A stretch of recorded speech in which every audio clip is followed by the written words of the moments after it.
So, as far as physiological part is concerned, we have done with physiology of digestion. Am I right? Yes, sir. Yes. But train will remain same. मैंने आपसे कहा था the train will remain same means कोई भी physiology में आपको पढ़ाऊंगा तो उसके बेसिक कुछ 5 या 6 पॉइंट्स मैंने बताए थे. That were the headings on which basis we have to learn the physiology. Anyone who can recall me those 5 or 6 points? Yes, sir. Evolutionary trends. Sir, evolutionary trend, anatomy, mechanism, regulation and disorders. Physiology, regulation, facts. सुहानी छाजेड़, आपकी आवाज थी ये? No, sir, it was Mrudula. Mridula guide. Very nice. Mridula और सभी लोग सुहानी. Perfect. सो मैंने आपको पहला बताया था इवोल्यूशनरी ट्रेंड, फिर हम उसके एनाटॉमी और स्ट्रक्चर अपन देखेंगे, फिर एक्चुअल मैकेनिज्म ऑफ फिजियोलॉजी और फिर रेगुलेशन और फिर उसके डिसऑर्डर. तो आज मैं ब्रीदिंग में बच्चों इसी पॉइंट से स्टार्ट करता हूं. डालिए heading breathing and exchange of gases.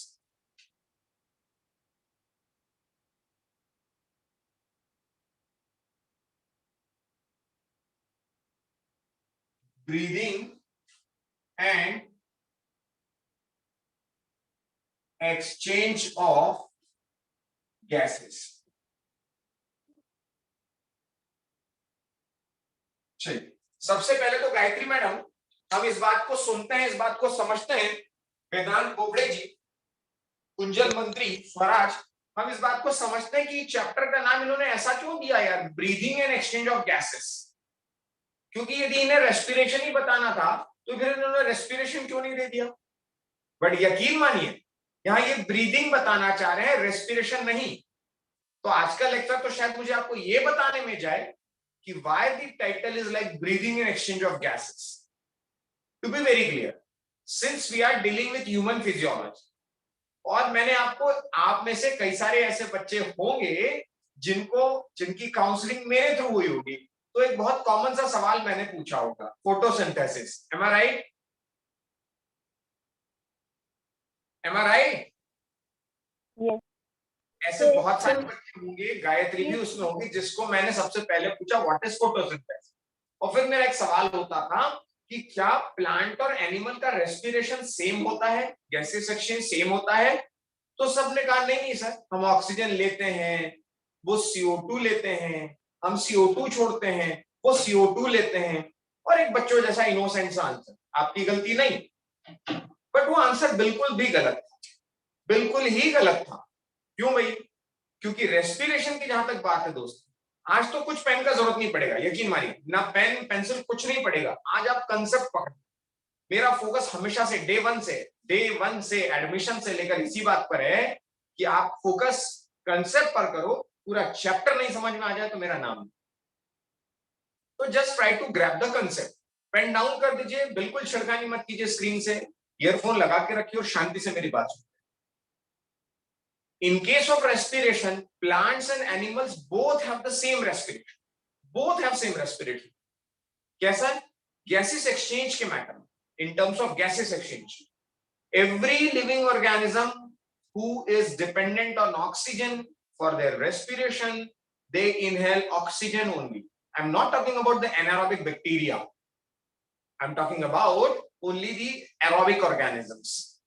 So चाहे दोस्तों plants हो या animals हो, we both, Dr. MJ, we both intake oxygen and leaves CO2. Dr. Ayush Ghumre, are you there? Yes. Dr. Ayush. Dr. Ayush, are you there? Yes, sir. Okay. Ayush, अभी सारे सवाल आपसे होने वाले हैं. So be attentive. आज target कर लिया मैंने, अब एक एक बच्चे को टारगेट करूंगा.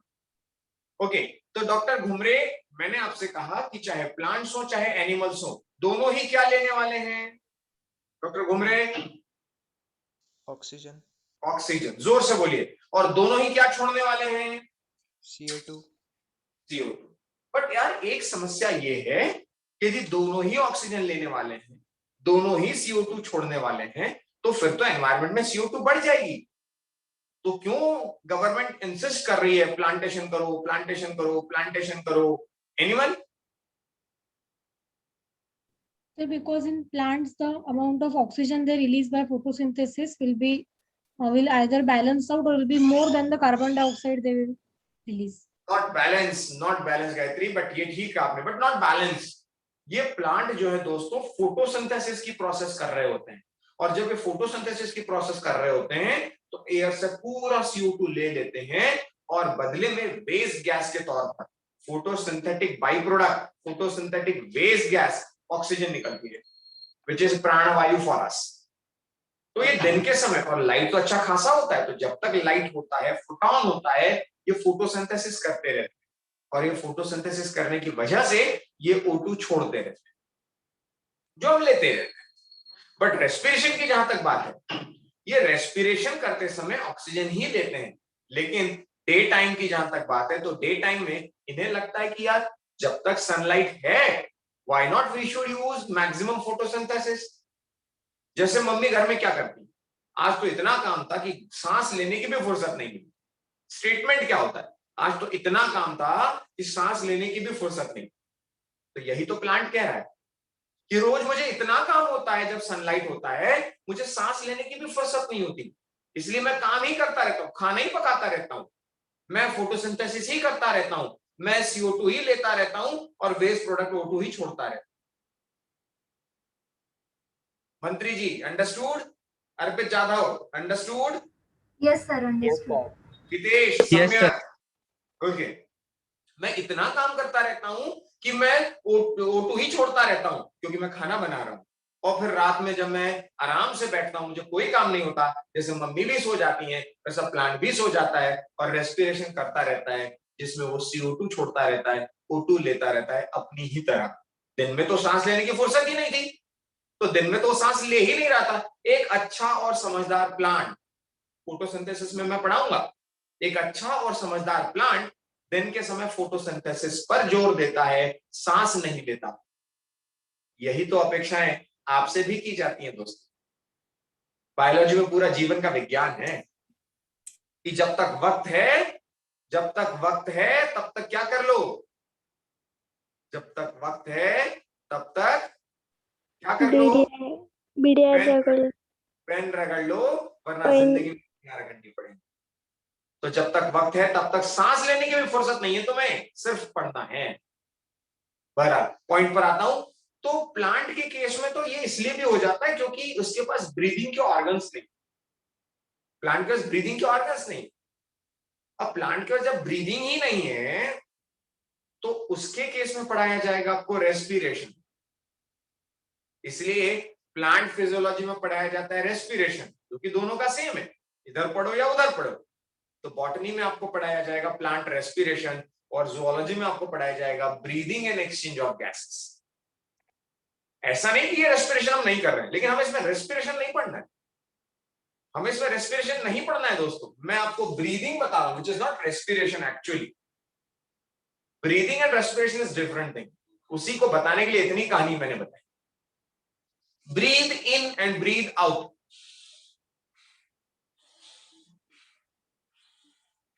Simple breathe in breathe out, breathe in breathe out. तो ब्रीदिंग तो कितना हुआ, nostrils to lungs, lungs to nostrils, that's it. इससे ज्यादा ब्रीदिंग नहीं, ब्रीदिंग सिर्फ इतना ही है, नॉस्ट्रिल्स से एक्सटर्नल एनवायरनमेंट टू लंग्स और lungs to external environment, that's all, this is breathing. और आपको रेस्पिरेशन में पढ़ाना ही नहीं, क्योंकि रेस्पिरेशन भी यदि इसमें पढ़ा दिया जाता तो प्लांट फिजियोलॉजी एक और कम हो जाती पढ़ाने। तो उसमें पढ़ाते क्या, उसमें हार्ट जैसा कोई पल्सेटाइल ऑर्गन नहीं है, तो उसमें हार्ट और सर्कुलेटरी सिस्टम नहीं बता सकते आप। उसमें कोई लोकोमोशन नहीं है, तो आप उसमें स्केलेटल सिस्टम नहीं बता सकते आप। उसमें कोई नर्वस सिस्टम नहीं है, तो वो नहीं बता सकते आप। उसका अपना फाइटो हार्मोन बट एंडोक्राइन नहीं है, तो वो नहीं बता सकते आप। इसलिए एक सिस्टम उधर दिया गया, दैट इज रेस्पिरेशन, और हमारे इसमें ब्रीदिंग दिया गया, क्योंकि plants do not breathe. Doctor Ayush understood? Yes, sir. Why plants do not breathe, Ayush?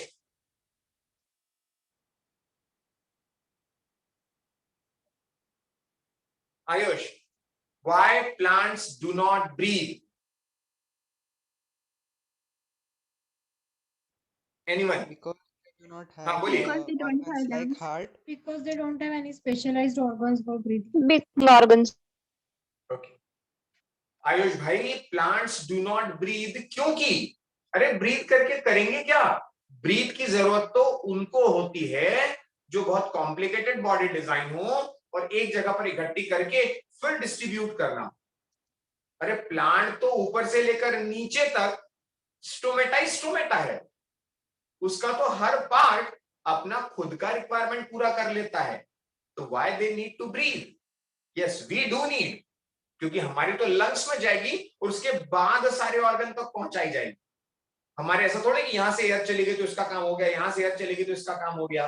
Plants के केस में तो ऐसा है, स्टोमेटा पूरी लीफ पर है, लेंटिसल्स पूरे शूट पर है, रूट को जरूरत नहीं है, वो वाटर के ऑक्सीजन ले रहा है, यानी सब तरफ उनके पास ऑक्सीजन है। So therefore plants do not breathe, है ना। इसीलिए ये चैप्टर ब्रीदिंग प्लांट के केस में पढ़ा नहीं सकते, तो एनिमल में पढ़ाया जा रहा है। और रेस्पिरेशन एनिमल में तो होता ही है, बट प्लांट से फिजियोलॉजिकल पार्ट उसको डाला गया है, क्योंकि that will remain almost same, क्योंकि आपका भी रेस्पिरेटरी सबस्ट्रेट फ्यूल कार्बोहाइड्रेट है, उनका भी कार्बोहाइड्रेट। तो what actually the respiration is, यहां जरूरत नहीं है मुझे बताने की, यहां जरूरत नहीं है मुझे बताने की, लेकिन मैं आपको ये लिखना पड़ूंगा, व्हाई नॉट रेस्पिरेशन। इसे रेस्पिरेशन क्यों नहीं कहा जाता?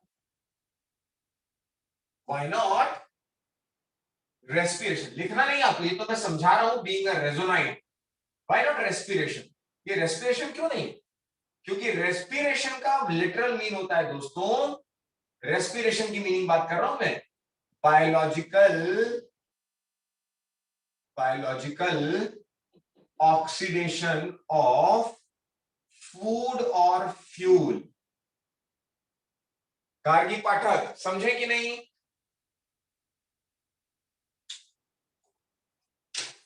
Yes, sir.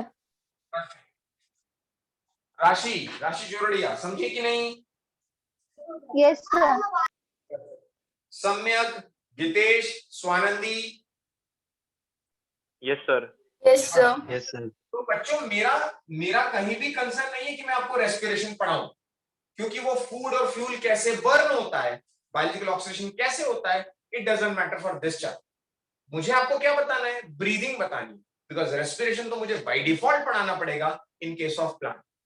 टेंशन चिंता की बात क्यों नहीं है? क्योंकि जिस फूड और फ्यूल की आप बात कर रहे हैं, आपका क्या फ्यूल बताया था मैंने?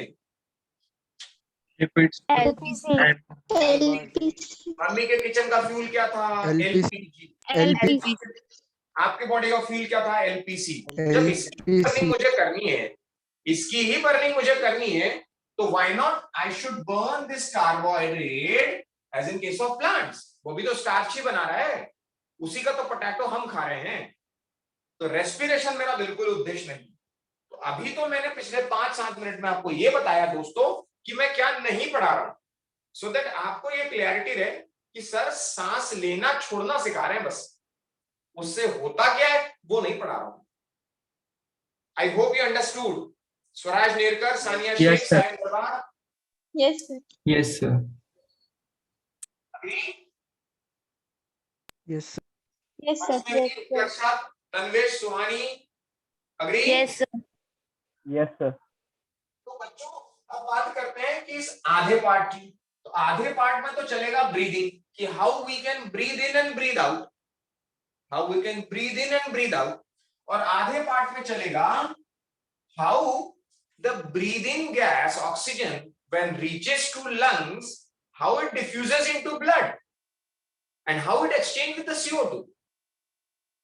वो CO2 के साथ कैसे एक्सचेंज करती है वो पढ़ना होगा अपने को, एक्सचेंज ऑफ गैसेस। सो दो पार्ट है, how we breathe in and breathe out and how that gaseous exchange takes place. That's it. ये छोटा सा चैप्टर है, बट अपने तो 5 कंसेप्ट्स हैं। सबसे पहले क्या देखना होगा? Evolutionary trend. Evolutionary trend. Number 2 पर क्या देखना होगा? Anatomy. Complete Anatomy. और स्ट्रक्चर। थर्ड पर क्या देखेंगे? Physiological part. मैकेनिज्म, जिसे आप कहते हैं फिजियोलॉजी। बहुत ध्यान से सुनेगा, आपको कहीं पेन चलाने की जरूरत नहीं। 4 पर क्या देखेंगे? Regulation. Regulation. फिफ्थ में क्या देखेंगे? Disorder. Order. तो सबसे पहले इवोल्यूशनरी ट्रेंड की बात करते हैं। इवोल्यूशनरी ट्रेंड यदि मैं बात करूं, इवोल्यूशनरी ट्रेंड, तो आपको इसमें एग्जांपल्स दिए गए एनसीईआरटी में। मैं बिल्कुल नहीं लिखाऊंगा, मैं बिल्कुल भी नहीं लिखाऊंगा। कहीं पर ऐसा लिखा होगा क्यूटेनियस, लिखा है क्या? Yes, sir. कौन करता है क्यूटेनियस? Mollusk. बॉडी सरफेस से कौन करता है? Earthworm. गिल से कौन करता है? Fish. Fish. गिल से कौन करता है? बुकलन से कौन करता है? Scorpion. तुरंत मुझे चारों एनसीईआरटी का पहला जहां चैप्टर स्टार्ट हो रहा है वही लिखा हुआ, प्लीज मुझे आंसर दीजिए। पहले पढ़िए, अंडरलाइन कीजिए। मुश्किल से 2 मिनट का, 1 मिनट का समय दे रहा हूं। प्लीज रीड इट एंड मुझे बताइए एग्जाम्पल्स।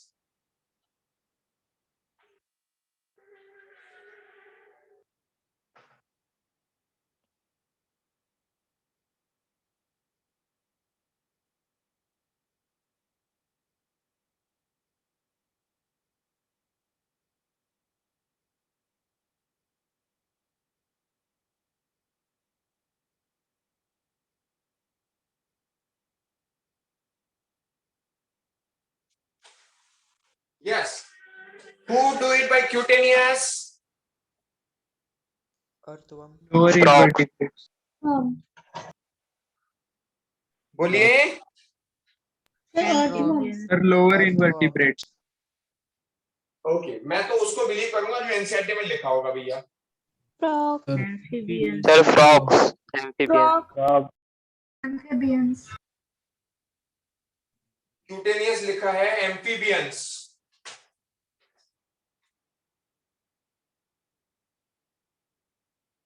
अग्री। बॉडी सरफेस से कौन करता है? Lower invertebrates. गिल्स, गिल्स और बुक गिल से कौन करते हैं? Aquatic arthropods and Aquatic mollusks. arthropods and mollusks. Aquatic animals. Aquatic arthropods, gills and Mollusca.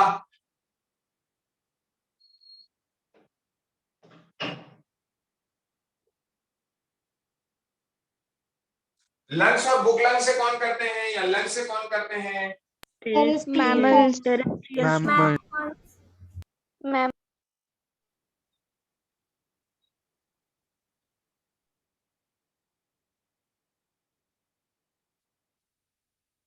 Lungs को और क्या कहते हैं? कौन सा रेस्पिरेशन कहते हैं, कौन सी ब्रीदिंग कहते हैं? Pulmonary respiration.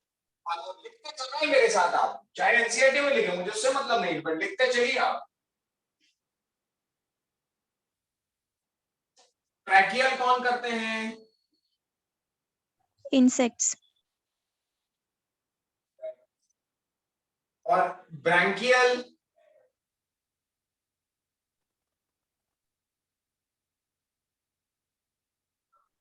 मतलब लंग्स वाला जो पार्ट है, जो ब्रोंकिया उसमें खुलता है। Agree? Agree? Sir, in NCERT, branchial respiration is given for gills. Branchial is given for Gills. Bronchial में बेटा गिल्स और लंग्स दोनों आएंगे ना। ब्रोंकिया मतलब एक ऐसा पार्ट है जो एल्वेलाई में खुलता है, इसलिए उसको दोनों अपन ने लिख दिया, फिश भी लिख दिया अपन, नो प्रॉब्लम। बराबर? Excuse me, sir. हाँ बोलिए। Sir, in NCERT, it is given that earthworms use their moist cuticle, like that. हाँ ठीक है ना, बॉडी सरफेस मतलब क्यूटिकुलर सरफेस है ना बेटा, क्यूटिकुलर सरफेस मतलब क्यूटिकल से भी करते हैं, जो बॉडी के ये मॉइस्ट एरिया में रहते हैं, और उससे ही ये जो मॉइस्ट सॉइल में ये पड़े रहते हैं, उसी से गायत्री ये ऑक्सीजन को ले लेते हैं मॉइस्ट एरिया में। Okay, Yes, sir. Thank you, sir.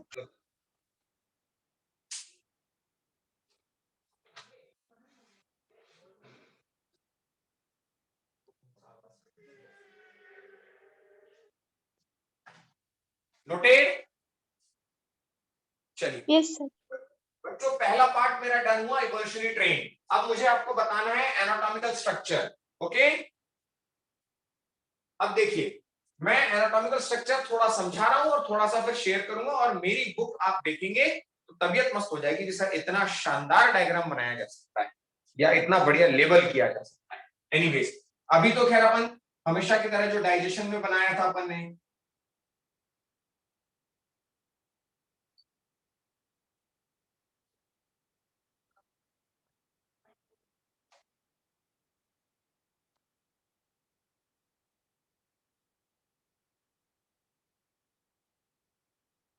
क्या करूं, डाइजेस्टिव ट्रैक्ट सामने से निकालूं या डाइजेस्टिव ट्रैक्ट पीछे से निकालूं? पीछे से। पीछे से।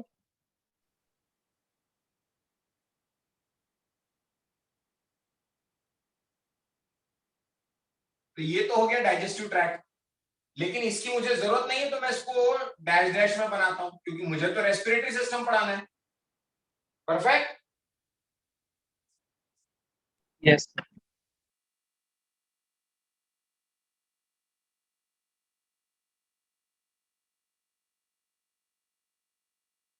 अग्री दोस्तों?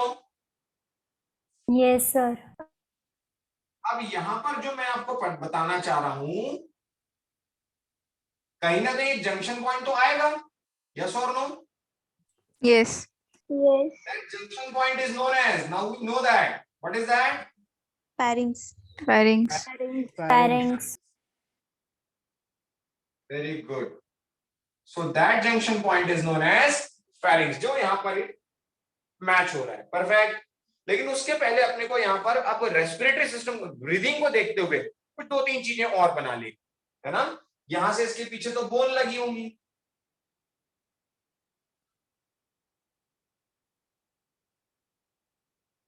ये बोनी स्ट्रक्चर होगा ना बच्चों। बोनी स्ट्रक्चर मतलब ये वाला पार्ट, इधर से वर्टिब्रा शुरू हो जाएगा, एटलस वर्टिब्रा, वर्टिब्रल कॉलम शुरू हो जाएगा पूरा, तो वो बोन वाला स्ट्रक्चर बना दिया। इसको लिख देता हूं मैं बोन्स। वो स्कल की बोन हो गई ऊपर वाली। परफेक्ट। नीचे की तरफ उसको मैंने वर्टिब्रा लिख दिया। ये वो पार्ट है जिसकी जरूरत नहीं है, लेकिन एसोसिएट पार्ट है, तो अपने को समझ में आने के लिए अपन ने उसको लिख दिया। परफेक्ट। लेकिन अब यहाँ पर एक पार्ट यदि हम देखें तो कहीं ना कहीं जहां जंक्शन हो रहा है उसके ऊपर अपने को कवरिंग बनानी पड़ेगी। अब एक कवरिंग बनानी पड़ेगी मतलब कहीं ना कहीं कॉमन पार्ट करना पड़ेगा, फेरिंग्स। तो उस कॉमन पार्ट को तो अपन ने लिख दिया, इस पार्ट को फेरिंग्स। कॉमन पार्ट तो हो गया फेरिंग्स, लेकिन कॉमन पार्ट के पहले जो नॉस्ट्रिल्स है, जो नॉस्ट्रिल्स है, उस नॉस्ट्रिल के पास यहां पर, यदि आपको दिख पा रहा हो, मैं थोड़ा सा जूम करता हूं, है ना?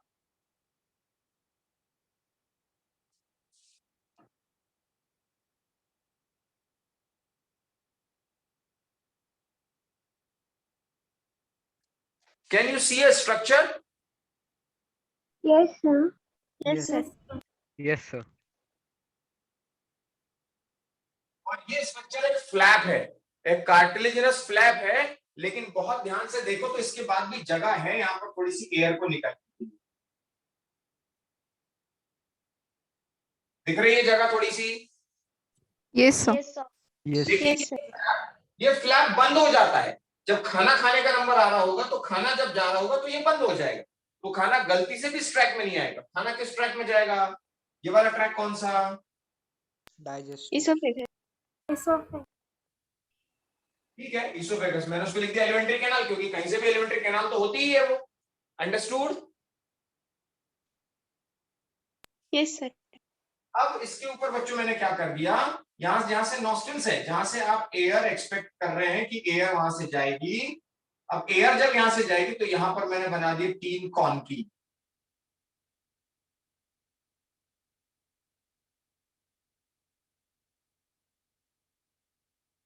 Being a resonate you must know, आंखों के नीचे नहीं है, वो नॉस्ट्रिल्स वाला पार्ट है। मैं आंखें बनाते ही नहीं तो गड़बड़ हो जाएगी।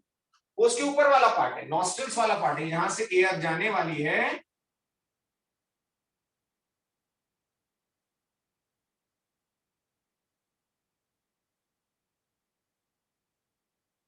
आई होप रूट समझ में आया आपको। मैंने रूट से 2 एरो से रूट बना दिया। तो यहां पर जो है मैंने 3 Yes, sir. कॉनकी बना दी बच्चों।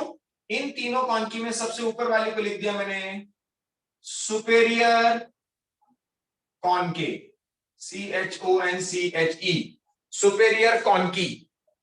दूसरे को लिख दिया मिडिल कॉनकी,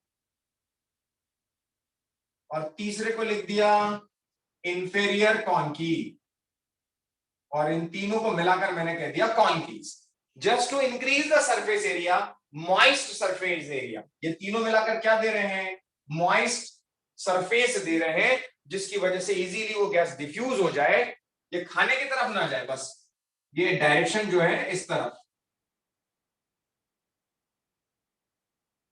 आ रहा है समझ में? मतलब मैं नॉस्ट्रिल्स की तरफ उसे ले जाऊं, not towards mouth, not towards mouth. Agree? Agree दोस्तों? Yes, मतलब मैं बताना चाह रहा हूं आपको, इन शॉर्ट यहां से जा रहे हैं, अब यहां पर कॉनकीज हैं, वो कॉनकीज सरफेस एरिया को बढ़ा रहे हैं, मॉइस्ट कर रहे हैं, और उसके बाद गैस को अंदर। परफेक्ट। Yes, sir. Yes. दोस्तों आयुष भाई समझ में आ रहा है? आयुष, सुहानी पाटिल, स्पंदन, शुभम रोथे, समझ में आ रहा है? Yes, sir. Yes, sir. Vaishnavi, समिधा जाधव, रिया? Yes, sir. Perfect. Yes, sir. अब क्या होता है बच्चों, यहां पर बीच में वोकल कॉर्ड भी आएगा, और इसी वोकल कॉर्ड की वजह से यदि आप देखो तो यहां पर प्रोजेक्टेड पार्ट निकल कर आ जाता है, और जो ज्यादा प्रोमिनेंट और ज्यादा डोमिनेंट होता है इन case of males. Do you know this? Adam's apple. Yes, sir. Adam's Yes, apple. sir. Yes, like this. यदि आप मेरे से Very- देख पाए, दिस इज एडम्स एप्पल। अब ये मेल में ज्यादा प्रोमिनेंट और फीमेल में लेस प्रोमिनेंट होने के भी कई सारे कारण हैं, उसको भी अपन देखेंगे। लेकिन इसको जो मैंने प्रोजेक्टेड पार्ट है, इस प्रोजेक्टेड पार्ट को मैंने कह देना है sound box. Am I right? Yes, sir. Yes. Yes. Larynx, और उस लैरिंग्स को मैंने लिख दिया साउंड बॉक्स। लैरिंग्स को मैंने लिख दिया साउंड बॉक्स। परफेक्ट। बीच में यहां पर माउथ वाला पार्ट है, उसमें टंग बनाने की मुझे जरूरत नहीं, क्योंकि अब मुझे टंग आपको सिखाना नहीं है, वो पार्ट ही नहीं है उसका। लेकिन हाँ, जो कवरिंग होती है, उस कवरिंग को क्या कह सकता हूं मैं? बोलो, ये जो flap, Epiglottis. Epiglottis. Epiglottis. Perfect. यानी मैंने आपको नजल कॉनकी बता दी, फेरिंग्स बता दिया, उसका एपिग्लॉटिस बता दिया, और लैरिंग्स बता दिया। और ये जो लैरिंग्स यानी साउंड बॉक्स की बात करते हैं, it usually grows after the puberty. It usually grows, start growing after puberty. After puberty. और इसी को भी आपने एक नाम मुझे बताया, that is known as Adams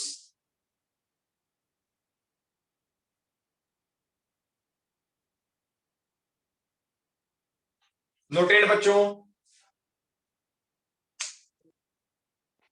अरे noted? Yes, sir. Noting, sir. Yes, sir. Yes, sir. थोड़ा सा और मेरे पास पार्ट बचा है, तो मैं और थोड़ा सा आगे, ये तो मैंने बिल्कुल ही आपको Yes, sir. प्रिलिमिनरी, इतना प्रिलिमिनरी बताया कि यहां से आगे कैसे जा रहा है। अब इतना बढ़िया से समझ में आ गया है रेजोनाइट्स को, कि वो खाना कहाँ जा रहा है, कैसे जा रहा है, आवाज कहाँ से निकल रही है, साउंड कहाँ से निकल रहा है, यूला क्या है, पैलेटाइन क्या है, सब बता सकते हैं, टॉन्सिल्स क्या है, सब पता है। Tooth, teeth, tongue, palate, rugae, frenulum, vestibule, everything they are knowing. और अब तो नॉस्ट्रल्स का भी पता लग गया है, nostrils, nasal cavity, nasal chambers with concave, superior, middle, inferior, pharynx, and then oesophagus और द ट्रैकिया। जो रेस्पिरेटरी ट्रैक है उसको अपन क्या कह रहे हैं? Respiratory tract is trachea. Yeah. Understood? Understood? Yes, sir. Yes, sir. अब यदि थोड़ा सा मैं ब्रीफ करूं, जो दोनों डायग्राम हालांकि मैं स्क्रीन शेयर करके बता रहा हूं, अब उसका स्क्रीनशॉट लेके रखिए, मैं इमेज भी शेयर करूंगा। लाइक अब इस ट्रैकिया को मैं बच्चों आगे बढ़ा रहा हूं, इस ट्रैकिया को आगे यहां बढ़ाता हूं मैं, इस ट्रैकिया को यहां आगे बढ़ाया, थोड़ा सा ब्रॉड कर देता हूं समझने के लिए। क्या ऊपर होता है, राइट और लेफ्ट में कौन सा लंग थोड़ा सा स्लाइटली ऊपर होता है? Left sir left Right. Lung. Left बड़ा होता है,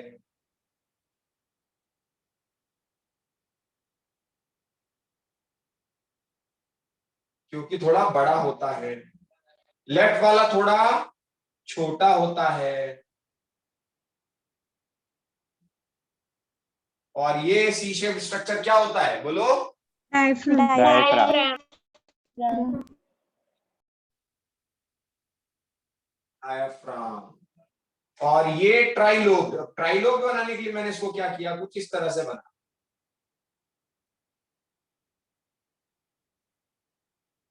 सो 1 2 और 3 ट्राइलोब, और ये हो गया simple bilobe. So which one is bigger? Right one. Right ये वही ट्रैकिया है, ये वही ट्रैकिया जो यहां मैंने बनाया, उसी को कंटिन्यू किया, और ये डायफ्राम की वजह से। तो अब ये जो ट्रैकिया होता है, ये ट्रैकिया जिस जगह से बच्चों वर्टिब्रल कॉलम से डिवाइड होता है उसको कहते हैं T5, थोरेसिक का 5th वर्टिब्रा, थोरेसिक का 5th वर्टिब्रा, यानी जहां से ये बाइफर्केट हो रहा है बच्चों, उस नंबर को मैं दूंगा T5। क्यों T5 कहा मैंने? अरे थोरेसिक, थोरेसिक मतलब चेस्ट वाला, यहां पर रीब केज है ना अपना, ये रीब केज कहां से निकला हुआ है? यहां से निकला हुआ है। अब वो रीब केज कैसे निकला हुआ है वो भी यदि आपको बताना चाहूं तो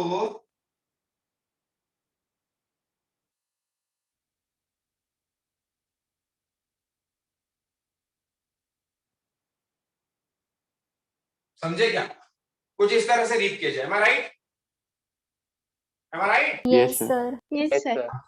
इसके बीच में लंग्स है, इसके बीच में लंग्स है, यानी अरे भाई एक ये रीब केज है, ये रीब केज है और उसके बीच में लंग्स है ना, तो रीब केज का जो पार्ट है वो वर्टिब्रल कॉलम से निकला हुआ है और आगे इस बोन से जुड़ा हुआ है। इस बोन का नाम पता है क्या आपको? sternum sternum, hardest bone of your body, that is sternum.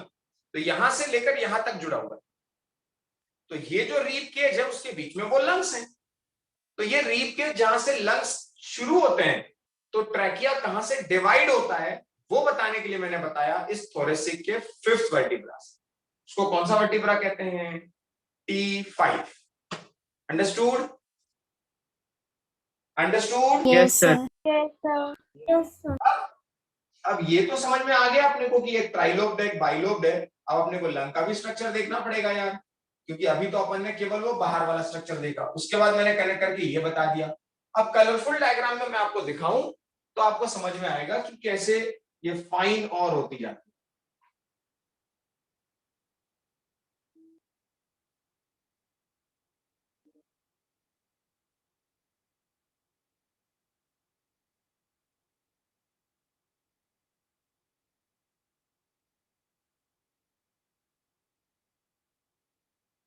Like this, ऐसे डिवाइड होती जाती है, ये डिवाइड होती जाएंगी इधर पे इस तरह से,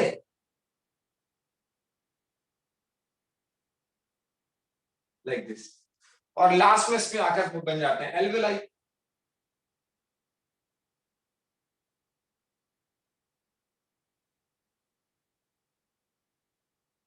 Like this. Understood? These are what? Alveoli. जहां T5 से डिवाइड हुआ, तो T5 से डिवाइड होने पर प्राइमरी ब्रोंकस, सेकेंडरी ब्रोंकस, फिर और tertiary bronchus of a bronchioles और ultimately alveoli. So in that way they bifurcate, but they start from T5. Understood, doctors? Yes, sir. yes sir Perfect. Perfect. अब यदि आप यहां मुझसे पूछें, जैसे पूछने के पहले मुझे हंसी आने लगी, जैसे मैं आपसे कहूं वो क्या कहते हैं उन डॉक्टर्स को जो ब्रेन का इलाज करते हैं? Neurologist. जो हार्ट का, कार्डियोलॉजी, cardiologist जो Cardiologist. किडनी का देखते हैं, Nephrologist. Nephrologist. तो रिप्रोडक्टिव सिस्टम और यूरिनरी ट्रैक का देखते हैं, Neurologist. यूरोलॉजिस्ट, और फीमेल के केस में गायनिकोलॉजिस्ट, है ना? जो Sir, will you repeat once? अरे यूरोलॉजिस्ट, मेल रिप्रोडक्टिव सिस्टम का देखने वाले यूरोलॉजिस्ट और फीमेल का देखने वाले gynaecologist. Okay, sir. Agree? So, Yes, sir. what do you think about the lungs? Neurologist. Pleurologist. Pleurologist. Pleurologist. Neurologist. Neurologist. Very nice. मुझे लगा बच्चे जवाब देंगे लंगोलॉजिस्ट, है ना? But why it is pleurologist? Because the lungs are covered by membrane called pleura. Yeah. The membranous covering over this is known as pleural membrane or pleura. There are double layer structure, this pleura. The internal is visceral pleura and external is peripheral pleura. जब भी कोई दो layer होगी तो जो organ की तरफ होगी उसे कहते हैं विसरल, क्योंकि ऑर्गन को कहते हैं विसरा. तो एक हुआ विसरल प्लूरा और एक हुआ पैराइटल प्लूरा. तो विसरल प्लूरा और पैराइटल प्लूरा के बीच में बच्चों भरा होता है फ्लूइड, प्लूरल फ्लूइड, और उसी वजह से शॉक्स और जर्क्स से इसको बचता रहता है. नहीं तो हर बार कोई शॉक और जर्क में तो सीधे एल्वेलाई फूट जाएंगे, बड़ा मुश्किल. तो एक हो गई विसरल प्लूरा और पैराइटल प्लूरा, और दोनों के बीच में फ्लूइड भरा हुआ है. कौन सा fluid? Pleural. Pleural. Pleural fluid. Which fluid? बोलिए सब लोग, which fluid? Neural. Fluid. Therefore, the experts of this lungs are known as pleurologists. और इसी प्लूरल फ्लूइड में यदि किसी प्रकार का इन्फ्लामेशन हो जाए, इन्फेक्शन नहीं, इन्फ्लामेशन, स्वेलिंग हो, कुछ डेंट हो, कुछ हो जाए, तो उसे कहते हैं हम प्लूरीसी. उस बीमारी को कहा जाता है प्लूरीसी. परफेक्ट. अब मैं आपको बच्चों ट्रैक बता रहा हूं. इस डायग्राम को मैं स्क्रीन शेयर करके आपको एक्सप्लेन कर, राइट? इससे तो पूरा कर ही दे रहा हूं. इसमें अच्छा बात है कि सर लिखना क्या है. इसमें लिखना सिर्फ आपको अभी एक पॉइंट हुआ, इवोल्यूशनरी ट्रेन. लिखना सिर्फ इवोल्यूशनरी ट्रेन. ये सब बना के रख लेना है, और वो डायग्राम बनाना है जो मैं अभी आपको I am going to share. Understood? Yes, sir. Perfect.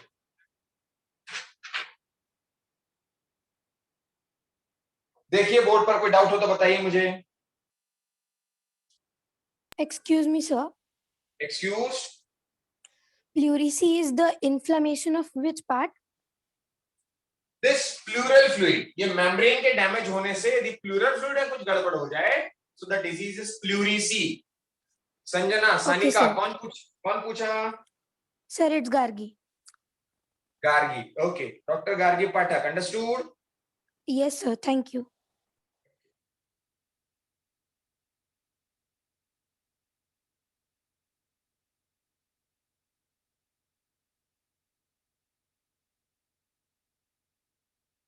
मतलब मेरी बुक देख के हंसीएगा मत बच्चों, क्योंकि मैंने बहुत ही गजब तरीके से लिखा है.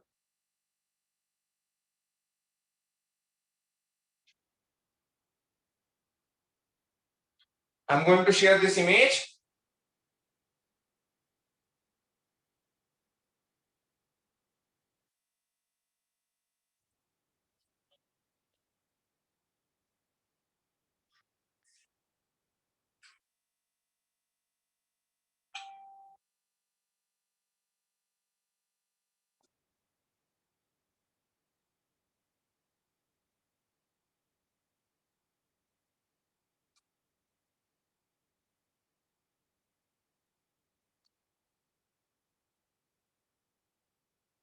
Any doubt in this board work?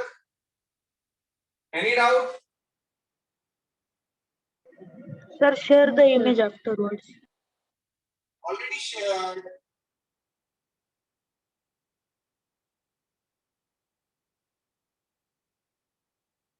Anyone, any doubt?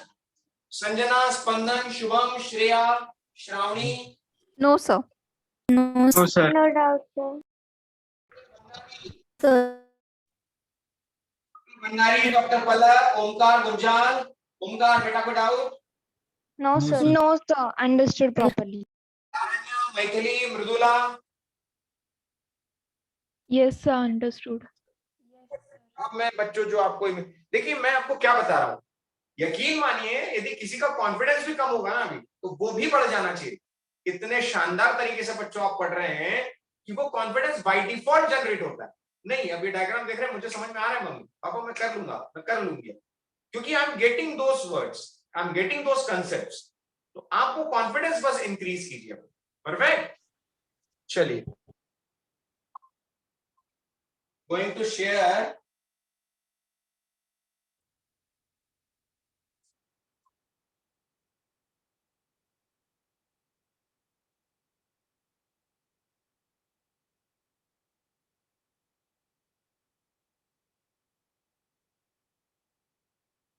Can you see the picture? Yes, sir. sir. Yes. Yes, और लग रहा है कि वाकई पाठक सर की बुक है। Yes, sir. Yes, sir.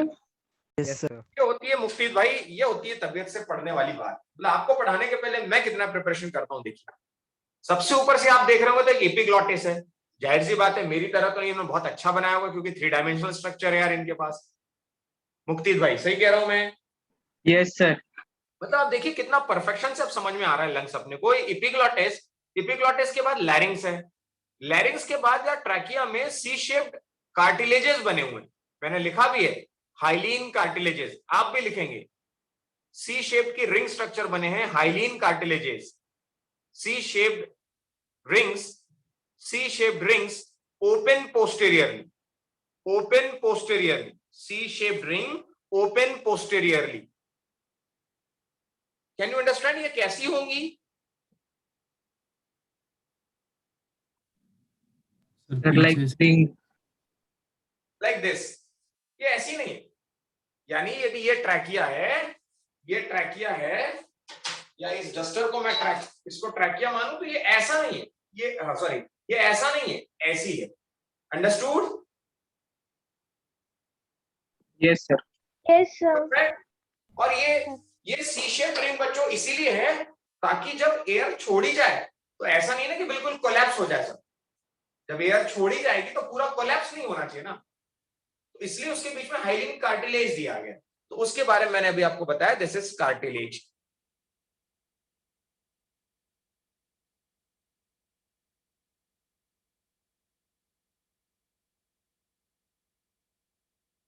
चलिए कार्टिलेज के बाद बच्चों नीचे की तरफ आते हैं। तो आपने देखा वो जो चेन लाइक स्ट्रक्चर दिख रहा है, वो चेन लाइक स्ट्रक्चर तो रीब केजेस हैं, लिखा भी होगा कहीं रीब केज। हाँ लिखा है कट एंड ऑफ रीब, लिखा है देखो कट एंड ऑफ रीब्स, मिला? Yes, अरे sir.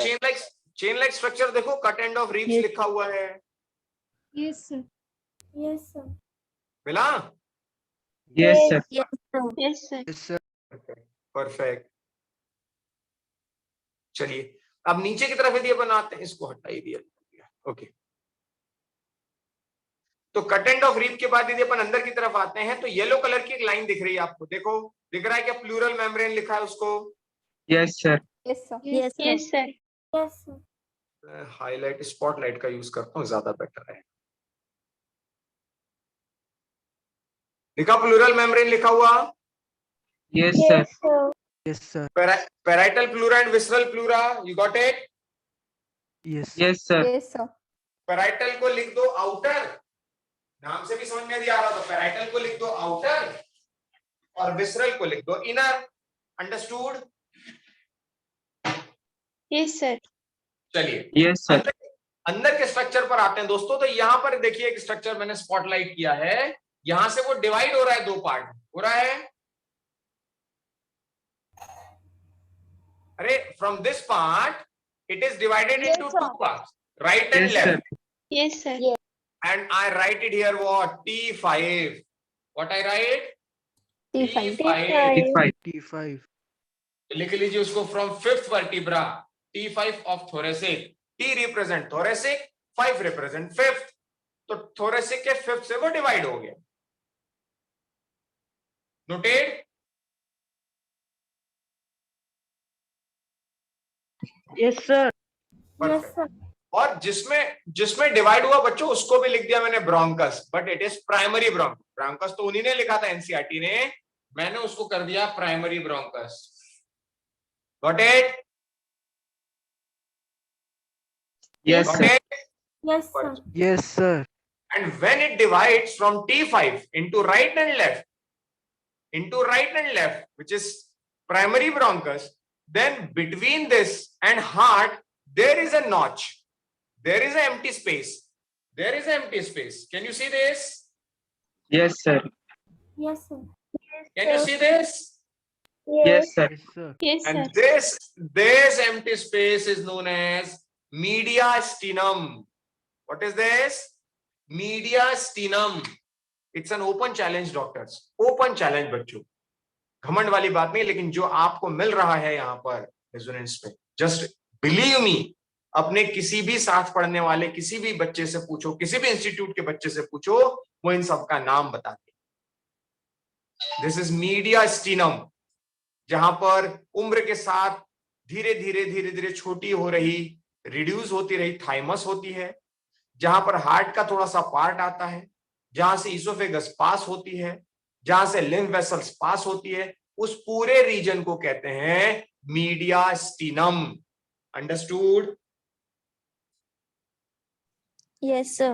Yes, sir. Yes. Like And- a junction.